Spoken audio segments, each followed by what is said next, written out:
আগামী জাতীয় নির্বাচন আয়োজনে সহযোগিতা করতে চায় যুক্তরাজ্য। এজন্য কোন বিষয়ে নির্বাচন কমিশনের সহযোগিতা প্রয়োজন ও নির্বাচনের প্রস্তুতির অগ্রগতি জানতে সোমবার ঢাকায় নিযুক্ত যুক্তরাজ্যের হাইকমিশনার সারা কুক প্রধান নির্বাচন কমিশনার এএমএম নাসির উদ্দিনের সাথে বৈঠক করেন। বৈঠক শেষে সাংবাদিকদের সাথে কথা বলেন ব্রিটিশ হাইকমিশনার। জানান, বাংলাদেশে অংশগ্রহণমূলক নির্বাচন চায় যুক্তরাজ্য। আগামী জাতীয় নির্বাচন অবাধ, সুষ্ঠু ও অংশগ্রহণমূলক দেখতে চায় যুক্তরাজ্য। আমরা নির্বাচন কমিশনকে প্রয়োজনীয় সহায়তা করতে প্রস্তুত। এ সময় সিইসি বলেন, পোলিং এজেন্ট ও পর্যবেক্ষকদের প্রশিক্ষণ দিতে অনুরোধ জানানো হয়েছে যুক্তরাজ্যের প্রতি।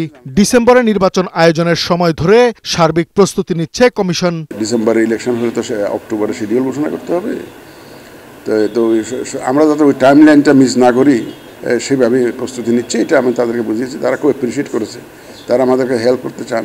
এদিকে নতুন দল নিবন্ধন দেওয়ার কার্যক্রম শুরু করেছে নির্বাচন কমিশন।